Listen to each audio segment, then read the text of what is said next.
Hai, balik lagi di Pikes bareng sama gue Ingga Putra. Di episode kita kali ini judulnya 100% Indonesia, 100% Strong Woman. Nah, gue senang banget. Kenapa gue senang banget? Karena gue hari ini kedatangan salah satu entrepreneur wanita strong. Tidak lain dan tidak bukan adalah Lydia Valencia. Halo Lydia Valencia. Halo, apa kabar? Alhamdulillah baik. Mbak Lydia, kabarnya gimana Mbak Lydia? Saya baik, puji Tuhan baik. Puji Tuhan baik. Mbak Lydia, mau tanya dong sebelumnya. Ini kayak pertanyaan template yang selalu gue tanyain ya ke setiap narasumber gue. 2020 dampaknya buat lu gimana? 2020, wah itu sih kacau sih. Kacau ya? Iya kacau sih, maksudnya bukannya cuman kita doang yang ngerasain, tapi gue percaya semuanya pasti ngerasain dari seluruh bidang usaha. Itu semua pasti ngerasain, termasuk perusahaan kita juga, perusahaan saya juga. Jadi memang kita udah mulai dari 2010.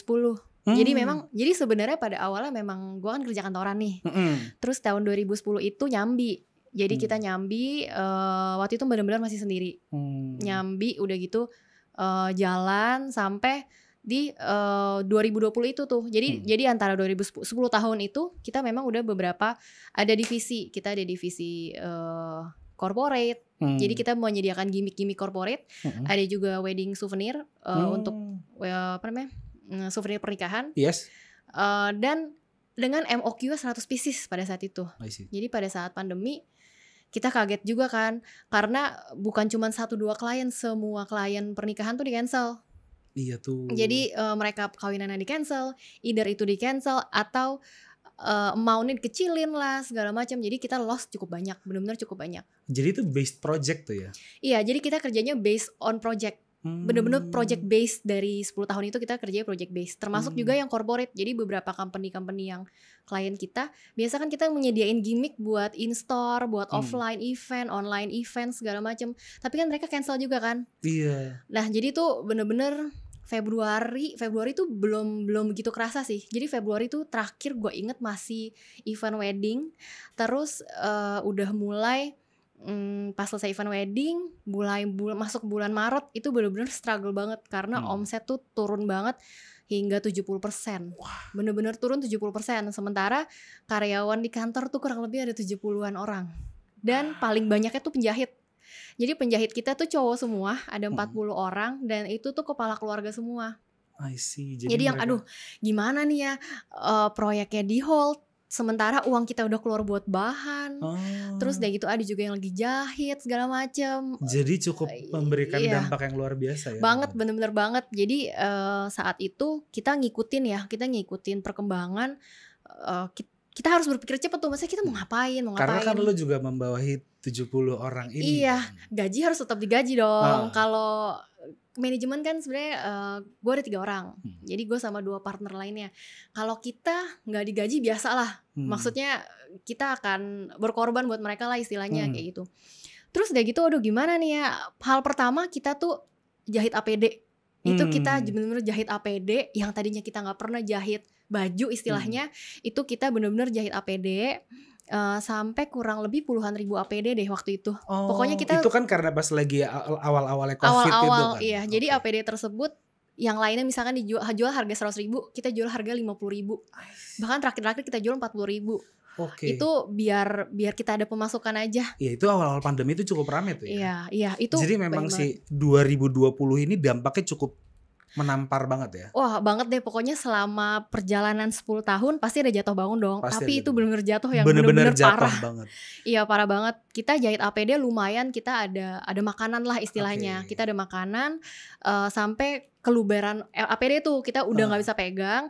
Cuman memang beberapa karyawan kita tuh sempat kita rumahin. Karyawan kantor ya, bukannya penjahit. Jadi beberapa karyawan kantor mau nggak mau harus kita rumahin. Nah, saya inget banget waktu itu lagi WFH, bener-bener dipaksa harus WFH di bulan Juni 2020 ya. Jadi kurang lebih persiapannya nggak nyampe 1 bulan lah. Jadi di bulan Mei sebenarnya udah sempat berpikir sih buat capek rasanya project base. Gimana kalau kita bangun brand, kita jualan retail. Tadinya pengen kayak gitu. Cuman memang belum ada kesampaian nih. Sampai ya 2020 itu. Makanya saya sempat berpikir nih, kayaknya COVID itu tuh membawa berkah juga buat kita. Oh gitu. Maksudnya ada kesulitan tapi tetap ada berkahnya juga sih. Oke. Nah, kalau judul tema kita kan judul tema kita bulan ini kan reflection ya. Iya. Apakah reflection di tahun 2021 ini sudah sesuai sama harapan lo? Kalau untuk brand baru retail yang waktu itu lahir pada saat pandemi itu udah sesuai harapan lah. Udah sesuai harapan. Kalau untuk wedding juga makin lama makin bagus ya, meskipun kuantitinya kecil. Cuman kalau yang untuk corporate sedikit belum sesuai harapan. Cuman overall ya kita syukuri aja sih. Alhamdulillah lah ya. Kita syukuri aja sih yang ada. Nah, menarik nih ya. Jadi penjelasannya Mbak Lydia nih, sebelumnya Mbak Lydia berarti punya kita punya company yang memiliki brand-brand dengan MOQ 100 pieces tuh. Jadi istilahnya kita lebih ke manufaktur. Nah, Mbak Lydia ini terkenal dengan soft flow. Iya. Iya kan? Udah ada yang tahu kan basis soft flow itu apa? Soft flow itu adalah souvenir lokal. Singkatnya benar kan? Iya betul. Souvenir lokal. Nah, yang pengen gue tanya Mbak Lydia ini idenya dari mana? Ide tiba-tiba lo kepikiran bikin gue coba deh gue buat soft flow deh, souvenir lokal gitu. Nah, soft flow itu sebenarnya blessing in disguise banget sih yang tadi gue bilang. Sebenarnya nama dari sesimpel nama aja tuh kita lumayan cepet ya untuk decide. Jadi deh namanya soft flow aja. Karena, langsung aja lo singkat gitu ya. Iya, jadi kayak kita kan basicnya souvenir ya. Terus kita mau gedein souvenir lokal gitu kan ya. Souvenir lokal ya udah kita singkat aja soft flow. Terus pokoknya bener-bener cepet banget deh, persiapannya cepet banget, mulai dari foto produk aja tuh bener-bener cepet banget. Jadi pada saat WFH itu sebenarnya WFH itu waktunya merenung sih. Jadi kayak bener-bener ngerenung gitu kan gimana ya. Nah yang tadi sempet gue ceritain juga, jadi pas WFH itu pas pandemi awal-awal itu kan banyak banget kayak jasa-jasa fotografi yang menerima secara gratis. Jadi mereka fotoin buat lu jualan di rumah. Iya bener tuh. Nah itu salah satunya yang soft flow pakai. Jadi waktu itu entah kenapa secara gak sengaja lagi lihat Instagram, tiba-tiba ada satu fotografer yang cukup lumayan banget dan bagus banget gitu. Mereka tuh lagi ngasih tahu kalau mereka tuh punya program, kalau nggak pokoknya murah deh. Pokoknya lu cuman bayar modelnya doang, barangnya lu kirim, nanti kita fotoin, nanti itu udah termasuk model, udah termasuk baju segala macam, nanti fotonya dikirim ke kita. Nah waktu itu kita bikin mock up-nya juga cepet banget. Jadi bener-bener kayak mock up-nya kita bikin cepet. Desainnya awalnya soft flow itu adalah ilustrasi desainnya kita beli di stock foto website di luar negeri. Itu awal banget. Awal banget. Jadi modalnya bisa dibilang sedikit banget sih. Fotografernya juga kita outsource, itu pun juga harganya murah. Terus desainnya juga kita beli di Photostock. Jadi karena SDM-nya juga terbatas waktu itu di kantor, ya jadi semuanya benar-benar kerja sendiri waktu itu. Gitu. Iseng-iseng aja sih. Bener-bener iseng-iseng aja. Kita ngelihat kira-kira kalau jualan retail tuh ada yang beli nggak ya? Ternyata gitu. Banyak. Iya, jadi kaget banget waktu itu kan kita menggunakan platform e-commerce yang ada kan. Yes. Kita apa tuh? Waktu itu dipakainya apa? Awal banget itu kita masuk ke Tokopedia. Karena memang beberapa brand kita udah official store di Tokopedia. Terus dari gitu sambil Yalah, juga follower udah 20 ribuan lebih gimana kayak. Jadi kita awal langsung kontak ke orang Tokopedia. Mbak bisa nggak bantuin, saya ada brand baru lagi, tolong dong, bla bla bla kayak gitu. Jadi paralel kita buat produk segala macam, terus kita jualan di Tokopedia. Kayak mulai lagi dari nol gitu loh. Kayak deg-degan, aduh ada yang beli nggak ya? Ternyata banyak. Iya, jadi kayak kaget gitu. Jadi awal-awal yang masih balik lagi masih ke WFA ya, yang masih nyatet stoknya sendiri, sampai kalau nggak salah hari kedua atau hari ketiga tuh bener-bener udah kayak loh, kok banyak banget nih, gimana nih? Kayak gitu loh. Gimana? Tapi kita kaget. Kapasitas produksi lu cukup untuk memproduksi itu semua? Cukup. Untungnya cukup. Bener-bener. Berarti ini kan lu produksi sendiri kan? Iya, bener-bener produksi sendiri. Untungnya cukup karena kan pegawai kan nganggur. Penjahit kan nganggur. Jadi kalau staf kantor memang dia pulang pergi ke kantor. Tapi kalau staf jahit kita semuanya kita nyediain mes di situ. Jadi dia tinggal di situ. Total udah berapa emang? Kalau penjahit sekitar 40-an. 40-an. Dan itu laki-laki atau perempuan? Semuanya cowok. Semuanya cowok. Rapi-rapi tuh kerjanya. Justru penjahit yang Gue gak pernah dapet baju cewek. Gak pernah. Jadi cowok lebih rapi kalau ngerjain? Iya, lebih rapi. Boys jangan sedih ya jadi boys. Padahal jadi penjahit pertama banget yang gue pekerjakan itu adalah penjahit yang gue ketemukan ketika gue masih kerja kantoran. Jadi pada saat gue kerja kantoran itu sistem kerjanya gue adalah 9 to 6 gitu, misalkan gue di kantor. Nanti jam 8 atau jam 7 gue pulang ke rumah, gue nyamperin dia buat ngecek jahitan gue gimana nih, kayak gitu. Nah jadi pada saat gue udah berhenti kantor, gue sewa tempat, orang pertama yang gue hire adalah dia, si penjahit itu. Nah dia tuh memang awalnya jahit gamis, jahit baju, jahit ya biasa baju cewek. Dan ketika dia tahu produk gue tuh dia bingung, loh ini gimana cara jahitnya? Terus gue sampai, masa lo gak bisa jahit sih? Lo kan biasa jahit baju gitu loh. Jahit baju tuh lebih complicated daripada jahit pouch gitu loh. Jadi memang gue sampai ngeles jahit. Lo ngelesin dia jahit? Ngelesin diri gue sendiri jahit. Jadi gue ngelesin diri gue sendiri jahit. Gue belajar gimana cara jahitnya. Terus gue belajar gimana cara bikin polanya. Terus setelah gue bisa, gue ajarin dia, Mas lu kalau bikin pouch tuh begini. Akhirnya lu yang ngajarin dia? Gue yang ngajarin. Tapi lu sekolahnya di mana waktu itu? Sekolah jahitnya? Private di rumah. Seriusan? Iya. Udah lama itu private di rumah. Online?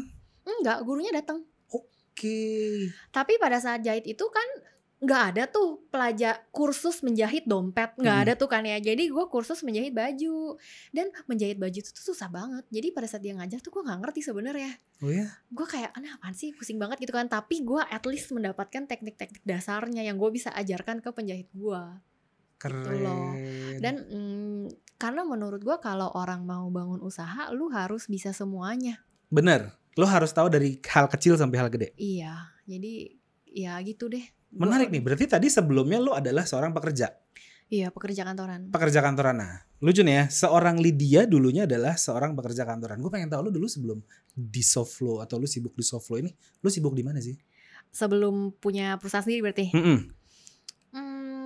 Gue kerja di salah satu kantor FMCG. Ini boleh disebutin? Boleh. Oke. Gue lulus kuliah. By the way, gue lulusan desain dan gue tidak pernah bekerja sebagai desain. Tidak, gue DKV, desain komunikasi visual. Jadi gue kerja pertama kali di satu agency, jadi account eksekutif. Tapi gue merasa nggak cocok. Maksudnya itu bukan diri gue. Jadi gue menghandle waktu itu backbone-nya itu agency, itu lumayan besar juga kliennya. Terus gue nggak bertahan lama di situ. Terus gue pindah ke Orang Tua Group. Gue sebagai marketing. Jadi gue waktu itu pegang brand Kiranti. Jadi gue jadi assistant brand manager di situ. Terus itu kalau nggak salah 1,5 sampai 2 tahun ya, gue lupa deh. Habis itu gue tuh kan berdua nih sama kakak gue. Maksudnya kita berdua bersaudara. Tapi gue udah merasa gue tuh gak bisa kerja kantoran yang bener-bener strict 9 to 5. Apalagi waktu itu di OT gue masuknya jam 7:30 pagi. Jam gitu. 7 gue udah harus ada di kantor. Dan pulangnya tuh malam gitu loh. Jadi maksudnya gue tuh gak, mungkin jiwa pengusahanya bergejolak gitu. Dari situ berangkat, karena lu punya background marketing juga, akhirnya lu berangkat bikin Soflo. Iya, gue sempet pindah satu kantor lagi. Sempat pindah satu kantor. Jadi pada saat di Orang Tua Group itu gue sebenarnya sudah ada sampingan kan. Gue udah ada sampingan, cuman gue udah tahu nih kira-kira gue kayaknya nggak akan kerja kantoran terus nih. Maksudnya gue udah ada feeling kayak gitu. Cuman dari orang tua kan masih oldish ya. Maksudnya mereka kan taunya kerja kantoran tuh stabil. Setiap bulan lu dapat segini, tunjangan kesehatan lu ada segala macem. Jadi gue nggak boleh nggak kerja kantoran. Karena kakak gue pun juga kerja kantoran. Bener-bener nggak boleh gitu loh. Terus terakhir kali gue dapet tawaran yang cukup besar dari Bayer Healthcare. Jadi gue pindah ke company multinasional. Gue pegang brand Saridon, obat sakit kepala waktu itu. Terus gue sebenarnya udah tahu juga sih nggak akan lama di situ. Tapi at least gue kepengen mendapatkan pengetahuan dan experience biar mental gue lebih kuat gitu loh. Karena kalau kayak entrepreneur kan lo di-hit kiri kanan kan, kayak gitu kan. Ya gue untuk memperkuat mental gue aja, dan gue kepengen tahu berapa sih gue dihargai kalau gue kerja kantoran gitu loh. Terakhir gue kerja di Bayer, habis itu gue, itu juga cuma sebentar, gue habis masa probation gue, habis itu gue keluar. Habis itu gue keluar, ya udah, gue mulai langsung tuh cari-cari tempat buat workshop, galeri segala macem kayak gitu. Jadi lu salah satunya adalah lu memupuk mental lu juga ya untuk kerja itu ya. Iya, soalnya kalau gue lihat sekarang ya, zaman-zaman milenial kayak pekerja-pekerja yang kita pekerjakan sekarang, itu tuh belum dimarahin loh ya, paling baru dibilang kayaknya nggak gini deh atau nggak gitu deh, baper. Iya, makanya gue pikir experience gue untuk bekerja di kantor tuh penting banget juga gitu loh. Untuk memupuk mental lo. Iya, untuk memupuk menjadi mental. strong woman. Iya, soalnya dulu beda banget deh, apalagi culture gue di national company sama multinational company. Iya, culture-nya pasti beda banget. Nah, ngomongin strong woman nih. Jadi kan lo memupuk mental lo. Nah, buat lo strong woman, karena si strong woman ini kalau itu dijadikan jargonnya si Soflo. Iya betul, karena yang tadi itu jadi awal banget ilustrasi Soflo keluar itu temanya strong woman. Sebenarnya nggak ada tujuan. Oh temanya strong woman biar gini-gini, nggak ada tujuan. Bener-bener kayaknya gambarnya bagus deh. Cuman sesimpel itu aja. Tapi memang di gambar tersebut ada tulisan strong woman. Jadi pada saat itu si Soflo, pembeli-pembeli Soflo tuh merasa relate banget dengan kehidupan pribadinya dia. Karena pada saat itu pandemi kan, banyak yang di PHK, banyak yang misalkan suaminya di PHK. Jadi ya mereka merasa dengan gue menggunakan si Soflo ini, ya gue strong woman gitu loh, gue seorang strong woman gitu. Nah kalau buat lu sendiri strong woman itu, kata-kata strong woman itu kalau buat seorang Lydia deh. Yang jelas strong woman itu menurut gue adalah wanita pemberani yang gak bergantung sama siapapun, yang dia tahu bagaimana dia mengendalikan dirinya dia. Ya intinya gitu sih, dia tahulah dirinya dia siapa, dia harus berbuat apa gitu di segala kondisi ya. Keren. Strong woman itu bukan untuk hanya pengusaha ya, tapi strong woman itu di sehari-hari, kehidupan sehari-hari, apapun profesi lu, ibu rumah tangga lah, dokter lah, segala macam itu pasti lu ada satu momen di mana lu menjadi strong woman. Luar biasa gitu. Loh. Dari Soflo ini jargonnya cukup gitu, strong woman. Nah, gue kayak penasaran, lu bawa nggak produk lo si Soflo ini? Bawa, tapi gue nggak bawa yang strong woman. Oke, yang lu bawa apa saat ini? Gue ada bawa yang ini nih. Ini salah satu kolaborasi dengan salah satu pembeli Soflo. Jadi memang kita ajak mereka untuk kolaborasi. Yang ini dia temanya floral gitu. Udah dekil nih tasnya. Sama nih satu lagi kita lagi kolaborasi sama ilustrator lokal. Ini salah satu produknya. Jadi ini temanya tanaman hias. I see. Jadi sekreatif mereka. Apa karena memang lagi hype-nya tanaman kemarin terus tiba-tiba lu bikin tanaman hias? Iya, jadi kan dari Strong Woman itu memang UPS si Soflo ini kan adalah ilustrasinya. Ilustrasinya setelah Strong Woman itu kita akhirnya membuat itu in-house. Jadi ketika kita tahu Soflo diterima sama masyarakat, itu kita bener-bener ngerahin tim banget buat desain dedicated buat si Soflo ini. Nah, beberapa karyawan yang tadi gue ceritain gue rumahin, akhirnya gue bisa panggil mereka kembali yang tadinya nggak kerja buat Soflo nih, karena kan Soflo belum ada tuh waktu itu. Sekarang mereka kerja buat Soflo, sampai hari ini pun masih ada. Soflo itu hadir tahun berapa sih? 2020 dong pasti. Juni 2020. Juni 2020 ya. Jadi terus. Iya, jadi mereka udah kita hire kembali, kali ini bantuin Soflo. Gitu loh. Jadi itu si Soflo itu ya blessingnya bukan buat cuman gue, tapi buat karyawan juga sih, penjahit jadi ada kerjaan udah gitu. Ya oke lah gitu loh, maksudnya bukan buat gue doang lah blessingnya. Nah, kita kan kalau kita ngomongin yang namanya lagi pandemi itu pasti orang banyak yang muter otak tuh ya. Iya. Either mereka ya ujung-ujungnya pasti kolaborasi yang seperti yang lo lakukan. Nah, Soflo ini udah kolaborasi biasanya sama siapa aja? Kolaborasi so far nih ya, lo dari ilustrator kan tadi lo udah bilang ilustrator. Iya, itu terakhir kita kolaborasi sama ilustrator lokal. Awal-awal jadi udah mulai, maksudnya kita udah mulai WFO lagi. Beberapa brand-brand yang kita tangani di corporate itu tuh ngelirik Soflo karena mungkin mereka ngelihat kayak lucu ya. Dan pada saat itu Strong Woman tuh lagi hype banget. Jadi kayak yang ini punya. Nah, sama gue juga kemarin sempat kita bikin judul juga. Kita ngundang narasumber kita wanita, itu juga strong woman juga. Iya, jadi memang isu itu tuh kayak iya, menarik banget. Betul. Nah, jadi pada saat kita bikin strong woman itu, kan di soft law itu tuh memang ada interaksi. Jadi ada interaksi dan kita ngajak mereka cerita strong woman versi lu apa, dan ceritanya tuh macam-macam. Ada yang tadi gue bilang, ada suami yang di PHK lah, ada yang dia kena COVID lah jadi dia nggak kerja lah, ada yang dia sendiri di PHK, ada yang dia mahasiswa terus dia harus pulang kampung. Lu pernah sharing hal ini nggak di platform sosial media lu? Ada, jadi kita ada sharing, dan setelah strong woman itu dari curhat-curhatannya mereka, kita bikin seri lagi itu Indonesian Strong Woman. Jadi gue masukin tuh profesi-profesi mereka. Ada yang dokter, ada yang ibu rumah tangga lah, ada yang macam-macam lah, ada yang mahasiswa. Gue sempat visit sih kemarin Instagram lu. Jadi teman-teman kalau yang penasaran nih apa yang kita omongin ya, itu gue sempat ngelihat sharing is caring deh kalau nggak salah judulnya. Iya, jadi sharing is caring iya itu kan, ya? Itu kita rutin ada buat sharing is caring. Lu bikin kayak gitu. Itu coba teman-teman visit di Instagramnya solvo.id. Solvo.id, ya. Solvo.id. Gue hampir ngomongnya solvo lah gitu. Jadi memang suka banyak yang keselimut ya kalau kayak gitu ya. Solvo.id. Coba pantengin Instagramnya, di situ ada sharing is caring. Iya, ada. Gue sempat baca tuh beberapa tulisan panjang gitu. Cuman gue menikmati untuk membacanya gitu. Nah, pada saat dulu yang gue bilang itu gue masih pegang sendiri kan. Gue bacain tuh sampai sedih. Jadi maksudnya kayak lo sampai baper sendiri bacanya. Iya, karena gini loh, dua brand gue yang sebelumnya tuh yang bukan retail tuh nggak bisa membawa gue menjadi seperti ini gitu loh. Maksud gue klien tuh nggak mungkin, klien wedding atau klien corporate nggak mungkin curhat-curhat lewat DM ke kita gitu, nggak mungkin. Jadi dunia retail tuh bener-bener baru banget buat gue. Gue juga masih belajar cara mainnya mereka bagaimana, netizennya juga gimana, itu gue juga masih meraba-raba. Cuman yang gue kaget sih ketika gue lempar pertanyaan strong woman versi lu, itu benar-benar banyak banget yang jawab. Sampai gue tuh bacain, gue bisa loh pulang kantor, gue bacain duduk di tangga gitu di rumah, terus gue baca, terus bisa nangis sendiri.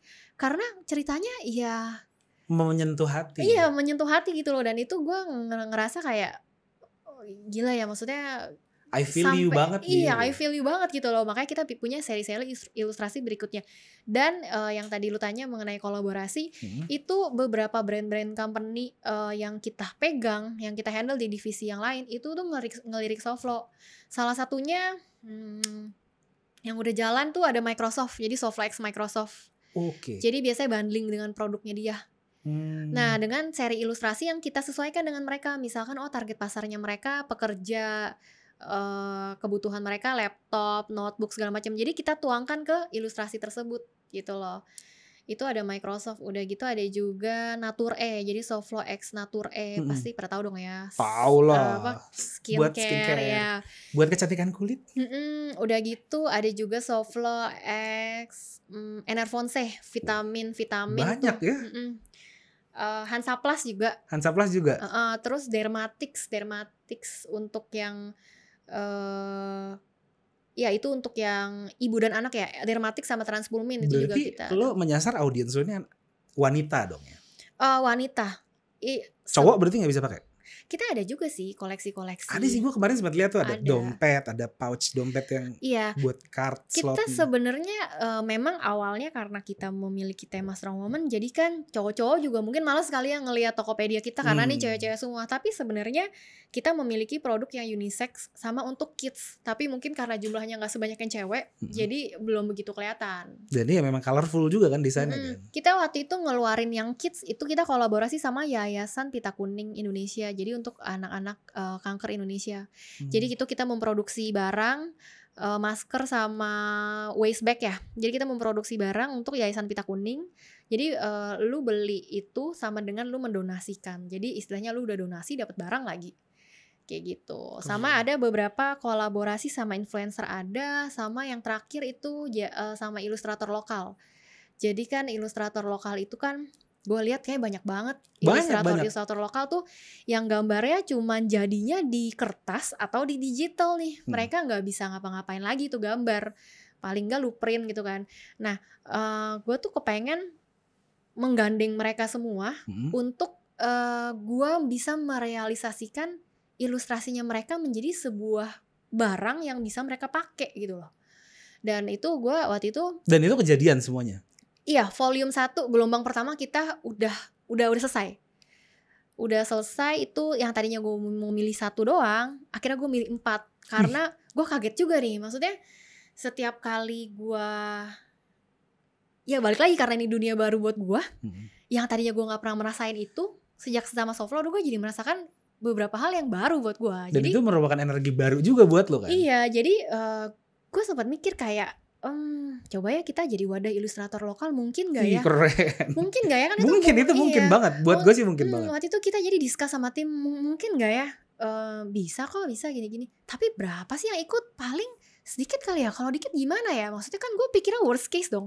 Kalau dikit gimana ya? Kita udah woro-woroin ilustrator lokal. Ternyata yang ikut tuh hampir 200 applicants. Jadi gue tuh tiap malam ngeliatin desainnya, yang ini bagus ya. Iya, itu beneran niat banget. Padahal gue cuma bilang temanya tanaman hias. Lu terserah deh mau buat apa aja. Ya memang waktu itu terinspirasi dari orang-orang kan lagi hobi tanaman. Mereka kan ada tuh kemarin podcast kita sebelumnya kita judulnya tanaman. Iya, jadi tanaman hias. Simple as tanaman hias, tapi yang gue lihat tuh gila karyanya beda-beda banget ya. Yang ini tanaman hiasnya jadi begini, yang gue nggak pernah kepikiran sebelumnya gitu loh. Kalau kata teman gue itu rumah orang tuh bisa dilihat dia tajir apa enggaknya dari tanaman yang ada di depan. Dan sebetulnya gue nggak ikut-ikutan sih, soalnya gue nggak ikut-ikutan tanaman karena gue punya tanaman kecil aja tuh, kaktus aja udah mati sama gue. Jadi gue nggak pandai merawat tanaman. Iya. Gitu, karena gue mendedikasikan waktu gue buat kerja. Keren. Berarti ini literally blessing in disguise ya? Iya, betul banget. Jadi malah tiba-tiba lu dapet hype sendiri di tengah-tengah pandemi. Lu percaya berarti ya blessing in disguise ini ya? Percaya banget. Percaya banget. Sejak gue ngelihat sendiri itu Soflo, gue percaya banget. Nah, gue pernah denger apa namanya? Lu oke deh, project yang pernah lu dapat paling gede yang membuat lu tiba-tiba melambung tinggi. Ya, di luar Soflo atau di company? Soflo deh. Soflo itu untuk brand-brand besar mempercayakan kolaborasi sama Soflo aja tuh gue udah merasa wah banget gitu loh. Terus deh gitu ilustrator lokal mempercayakan gue aja untuk memproduksi barang hasil dia aja tuh gue udah ngerasa wah banget gitu loh. Gue percaya banget gitu. Iya betul banget. Kalau di luar Soflo? Kalau di luar Soflo, lu kan dulu sempet apa namanya ya? Lu pernah aktif di mana namanya? Souvenir juga kan? Iya, sekarang masih ada. Sekarang masih ada, tapi gue fokusnya sekarang di retail ini. Karena gue udah punya tim-tim. Karena kan itu jalannya udah lama, jadi udah punya tim-tim sendiri. Benar. Yang paling bikin gue gimana ya? Tahun 2017 gue memproduksi souvenir wedding buat anaknya Pak Jokowi. Luar biasa, keren banget. Jadi udah sampai segitunya ya? Udah, dan puji Tuhannya si Mbak Kahiyang ini kalau mau cari apa-apa yang mengenai souvenir pasti dia nyari gue. Terakhir kali nih yang Lebaran dia juga cari gue. Sadis. Gitu. Seriusan? Masih. Di follow berarti sama Mbak Kahiyang? Di follow. Mbak Kahiyang kalau nonton, kalau denger. Jangan lupa di repost kita Mbak Kahiyang. Nah, kalau kita ngomongin konsep nih. Dari mulai kreatif konsep lo sampai ke produk. Nah, itu project itu siapa yang mikirin tuh? Apakah lu kah atau ada tim lu sendiri yang mikirin itu? Kalau Soflo terus terang masih gue. Masih lu sendiri? Jadi gue sama partner gue, kita mikirin konsep besarnya, baru kita turunin ke anak-anak kita di bawah. Tapi masih konsep besarnya masih dari gue. Masih dari lu? Termasuk kita mau bikin seri apa ya nextnya. Kita kayak lu tadi bilang ini seri tanaman yuk kita bikin gitu. Kayak gitu. Itu tapi tetap kita akan brainstorm ke tim-tim sih. Kita bareng-bareng kira-kira menurut lu apa ya yang bagus? Kira-kira menurut gue yang bagus yang terus dari gitu kalau dari desain produknya juga desain produknya kira-kira lu cewek, lu pakainya yang kayak gimana nih, lu sukanya kayak gimana nih. Oh, ada research juga berarti ya? Ada, sampai ke followers kita pun juga kita biasanya survei. Misalkan lu lebih suka tas A atau tas B. Terus lu lagi cari tas apa sih? Kalau lu bekerja kira-kira lu lagi perlu tas apa sih? Kalau gue lagi perlu tas yang banyak banget kantongnya. Atau tas yang, kalau gue nih ya, kalau lu tanya sama gue lagi perlu tas yang bisa gue cantelin sama Lo tau gak sih kalau koper tuh, Oh, tahu. gue pengen tas gue itu bisa iya. gue taruh di pegangannya koper. Kita ada buat tapi bukan di Brands of Flow, ada lagi kita buat. Kayak gitu-gitu sih, yang fungsional sih. Iya, nah makanya kita tuh memang cari tahu itu juga. Lu bikin research apa. seperti itu juga. Iya, kita akan cari tahu kira-kira seperti apa. Terus udah gitu kan lagi nge-hype juga tuh yang handphone dikalungin. Ya. Kayak gitu. Nah kita juga ada buat kayak gitu sih. Iya tuh kemarin gue sempet lihat tuh produk-produk. Banyak katalog kayak gue sampai gue swipe gitu. Sebelah gue istri gue ngeliat apaan tuh yang. Iya, banyak sih, cukup produk-produknya memang banyak karena kan kita kan manufaktur. Jadi memang kita istilahnya apa ya? Kita bisa memenuhi pesanan mereka-mereka gitu loh. Jadi kan banyak banget tuh online shop yang mainnya mungkin rebutan.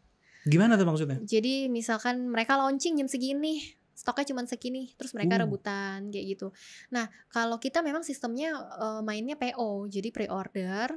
Nanti mereka pesen kita buatin. Cuman sebenarnya di gudang kita ada ready stock, tapi kan ready stocknya biasa kita ambilin buat yang mereka udah pesen. Gitu, karena impian kita tuh adalah biar orang-orang tuh bisa semua orang bisa beli Soflo tanpa terkecuali. Dari harga juga kita harganya affordable banget. Iya, gue kemarin lihat harganya affordable banget semuanya. Harganya cukup affordable. Udah gitu kita juga ada garansi service lifetime. Jadi kalau lu pakai tasnya rusak atau bolong, itu lu bisa kirim balik ke gue kerjain gratis. Seriusan? Servisnya iya. Jadi intinya tuh gue pengen semua orang bisa punya Soflo gitu loh. Iya. Dan kita nyediain box, nyediain pita, nyediain greetings card itu free. Jadi ketika banyak banget gue liatin tuh ya, apalagi zaman-zaman yang Strong Woman sampai sekarang juga masih sih. Mereka tuh suka bahkan tulisan ucapannya kita yang tulisin. Jadi mereka tuh tinggal tulis di notes aja mau ucapan apa. Banyak banget yang nulis misalkan kayak Dear Lydia, my strong woman. Ya lu tetap kuat ya, bla bla bla bla bla. Dari siapa? Itu benar-benar kita tulisin kita pitain, kita kirim ke dia dan mereka happy banget kan dapat itu semua gitu loh. Udah kita pitain. Nah ini kan kita bentar lagi mau lebaran nih. Lo ada gak tuh pesanan hampers atau apa? Ada, gitu? jadi kita keluarin hampers lebaran. Tapi memang kalau untuk occasion atau festive kayak gini kita bikinnya limited. Jadi ya lu cuma bisa pesen pada saat lebaran ini aja. Lebaran tahun depan ya beda-beda lagi misalkan. Iya. Gitu. Out of the box lagi ngirim orang-orang ngirim hampers makanan, kita ngirim hampers tas. Iya. Tapi lo menyediakan itu juga kan? Menyediakan.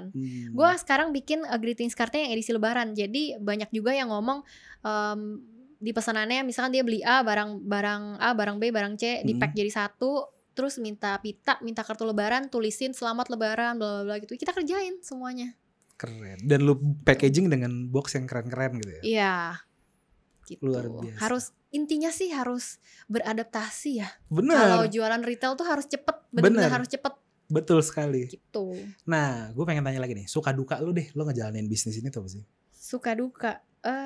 Sukanya tadi kita tadi kan dengerinnya kan, wah ini gue lagi semangat banget nih gitu. Suka duka ya. Pasti setiap orang yang udah nyampe atas, lo pasti pernah nanam, lo setiap lo duduk di bawah pohon tuh pasti dulu sebelumnya nyiramin pohonnya dulu. Iya benar. Kalau sukanya mungkin dari tadi gue cerita lebih banyak sukanya kali ya, yang gue mendapat cerita-cerita menyentuh. Mereka setiap hari tag Soflo, bilang terima kasih Soflo. Padahal tuh bukan ke gue loh, tapi terima kasih Soflo. Tapi tuh gue ngerasa gue seneng gitu loh. Itu salah satu sukanya.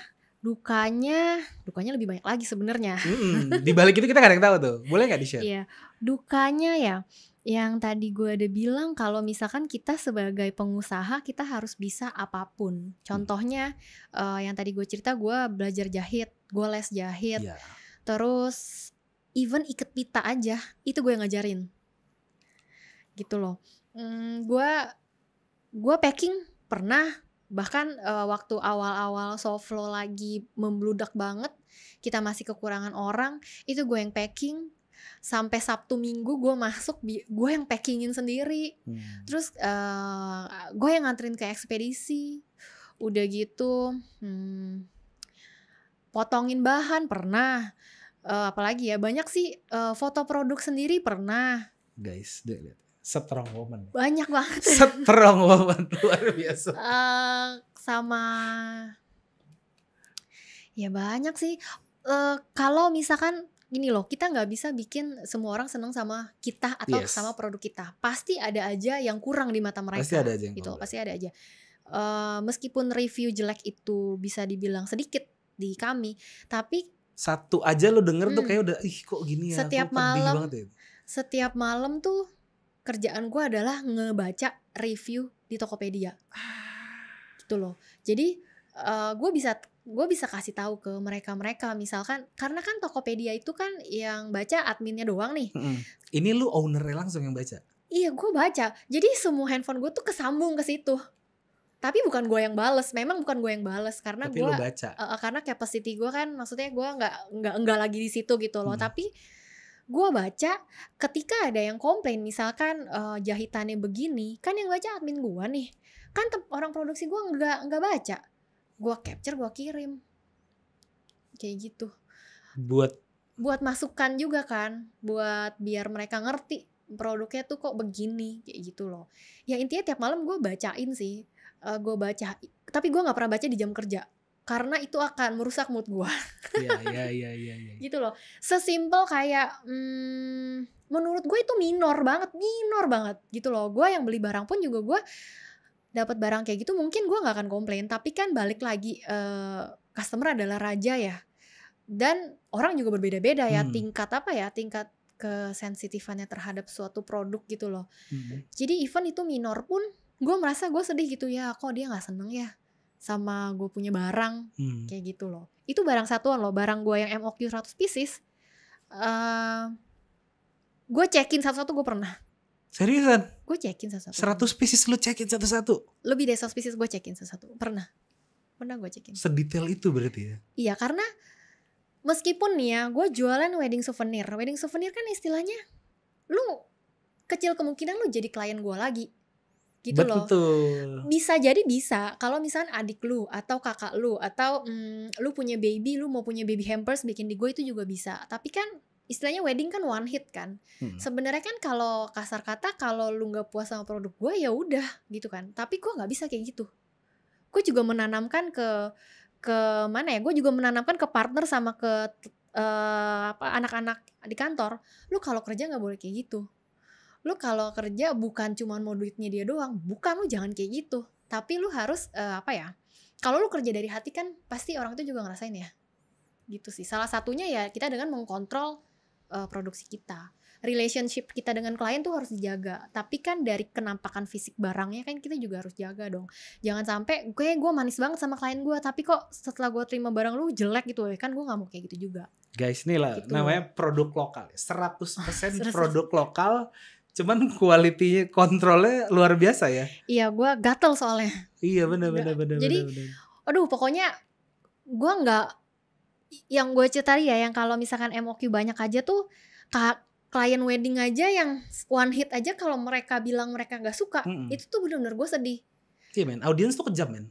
Oh kejam banget men. Kejam banget memang. Kadang-kadang lu bisa baper sih. Oh kok barang lu dibilang gini sih. Pernah gak sih lu baper gitu? Oh iya pernah. Cuman kan gue gak boleh terlalu lama kayak gitu. Karena kan makanya dan lu membaca itu di luar jam kerja. Iya gue gak bisa yang kayak menyedih-nyedihkan dia gimana nih gini. Gak bisa, gue harus action dong. Iya.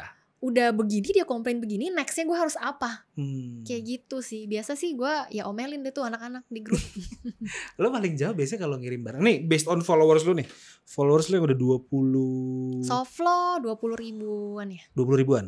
Lo paling jauh tuh pernah ngirim kemana? Soflo luar negeri pernah kah? Pernah. Tapi kebanyakan mereka tuh memberikan hadiah Soflo sebagai souvenir lokal Indonesia kepada kerabatnya yang di luar negeri, biasanya gitu. Jadi mereka bawa sendiri. Cuman kan gue tahu dari mereka ngetek-ngetek foto ya. Oh ini dipakai sama temennya misalkan di Amerika segala macem, kayak gitu. Yang gue dapat sih kayak gitu. Dan produk-produk Soflo ini banyak dilirik sama orang kementerian, karena kan kita produknya lokal banget lah. Dari segi desain, dari segi produksi semuanya lokal banget. Kayak gitu. Nah kalau kita ngomongin wishlist nih, lo punya wishlist apa di Soflo? Oh banyak. Oh dong, ceritain wishlist lo apa aja? Gue tipe orang yang gak cepat puas. Gue punya A, gue harus punya B. Punya B, gue harus punya C, kayak gitu. Tuh di Rot Effect tuh, ibaratnya tuh. Lo gak pernah di Rot Effect? Ya. Yang tadi lu tanya, Gue lagi pengen, kalau lu tanya gue lagi kepengen tas yang banyak kompartemen. Nah itu masukan juga buat gue, karena memang kita sedikit input Ini untuk. nggak gratis loh Mbak, goceng loh Mbak. Waduh, bayar pakai tas gimana? Gue cita-cita gue di Soflo itu gue pengen menjadi wadah yang lebih besar lagi buat ilustrator lokal. Yang tadi lu bilang. Iya, kan kita baru jalanin tuh gelombang pertama. Otomatis kalau gelombang pertama kan kita sebenarnya trial and error ya. Itu kita belajar, udah gitu kita pengen mengembangkan lebih besar lagi, lebih banyak lagi, lebih besar lagi. Di luar itu wishlist gue untuk Soflo, gue kepengen ekspansi yang lebih besar lagi. Contohnya dari segi produknya gue pengen ada yang cowok, ada yang anak-anak. Terus produk gue gak kepengen cuman tas doang, tapi gue kepengen ada daily wear, yang macam-macam lah. Tapi wishlist gue yang nomor 1 sih itu, gue pengen jadi wadah dulu. Wadah buat ilustrator. Iya, gue pengen jadi wadah yang lebih besar lagi. Terus lu mau upscale juga si Soflo ini? Iya, gue mau upscale lagi. Terus lu mau sasarin ini juga gak ke wanita doang? Iya, gue gak ke wanita. Pokoknya gue kepengen menjadi sebenarnya sih awal gue bangun Soflo tuh goblok-goblokannya gini loh. Lu kalau ke Bali nyari souvenir lokal, nyari souvenir khas sana kan udah ada tempatnya kan. Lu cari ada satu toko gede banget itu, lu cari di situ semua ada. Terus tuh kalau ke mana lagi tuh? Ke Medan ada semua. Ada. Kalau ke Jakarta bingung kan lu? Iya. Nah, gue kepengen jadi itu. Gue kepengen jadi ketika lu datang ke Jakarta, lu langsung keinget, oh ya gue mau beli Soflo, gue mau beli oleh-oleh di Soflo. Apa ya itu namanya ya? Gue pernah denger itu namanya kayak brand yang udah melekat banget gitu loh di otak orang. Iya, ya kurang lebih kayak gitu. Kedepannya gue akan ngejualin produk-produk misalkan dari karya-karya ilustrator lokal yang ilustrasinya bukan dari Soflo lagi.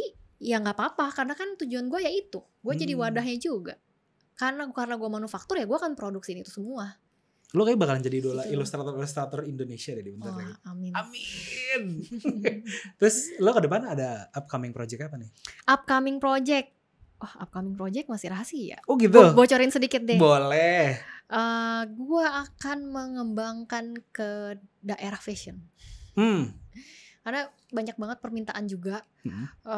Jadi mereka tuh demennya matching. Jadi mereka pakai tas apa, masker apa.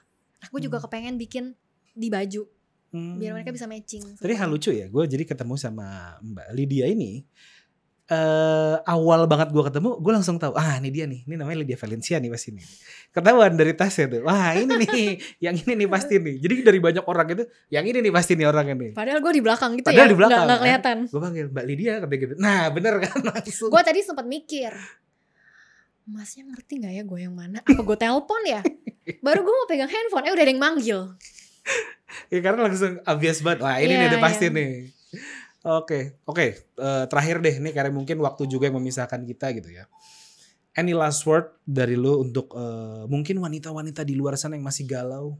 Karena gue yakin banget kata-kata dari lu dan apa yang gue baca dari si Soflo ini itu cukup menghangatkan hati untuk beberapa orang. Mungkin any last word dari lu? Galau ya? Kalau gue sih tipe orang yang simple. Jadi ketika lu mengalami kondisi diri lu sedang A, lu jalanin aja.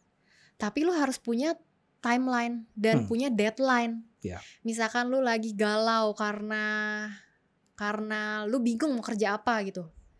Ya lu galau boleh, tapi lu harus punya deadline kapan lu mengakhiri masa galau lu ini gitu loh. Tapi lu jangan semena-mena karena lu galau lu jadi ngerasa kayak gue kan lagi galau, gue diem aja deh, gue diem aja deh. Lu nggak boleh kayak gitu, lu harus tetap act gitu loh. Lu harus do bertindak. Something gitu loh. Lu harus bertindak gitu loh. Karena yang bisa menyelamatkan diri lu kan cuma lu doang gitu, bukan orang lain gitu loh. Kayak ya gue sebenarnya pernah mengalami masa-masa itu sih, kejenuhan, kegalauan dalam kerja tuh pasti ada lah. Cuman gimana caranya kita mengorganize diri kita untuk bisa tahu kedepannya kita mau seperti apa. Kita harus do something. Jangan lu cuman duduk doang. Kalau gue dulu tahun lalu lagi pandemi, gue galau, gue nggak bisa gue nggak bisa ngapa-ngapain, nggak ada proyek, kalau gue males-malesan kan nggak ada hari ini gitu loh, nggak akan ada hari ini. Jadi gue udah cukup tua sih, umur gue udah cukup tua. Jadi gue dibilang menyesali masa lalu gue terlalu santai-santai, bisa dibilang iya, bisa dibilang enggak. Sebenarnya gue udah kerja dari gue kuliah sih, tapi maksud itu aja gue masih nyesel gitu loh. Coba kuliah dulu angkatan berapa emang? Gue angkatan, halus ya, mancingnya halus ya. Biar ketawa demer ya. Gue angkatan 2007. Lu? Di bawahnya jauh. Masa sih? Mukanya baby face. Saya 2020. Enggak, angkatan 2012. Maksud lulusnya 2012 kan? 2012. Tapi percaya? Gue percaya? Enggak sih kayaknya. Aduh seru banget, tapi sayang juga nih kayaknya waktu juga ya akhirnya memisahkan kita. Terima kasih banget untuk Mbak Lydia Valencia udah mampir-mampir. Mungkin nanti kalau misalkan kita bisa undang lagi Mbak Lydia. Boleh banget. Setuju ya kalau kita. Gue juga suka dengerin podcast soalnya. Jangan lupa juga mampir ke coba saya boleh lihat produknya Mbak mana yang tadi? Oh lagi ya.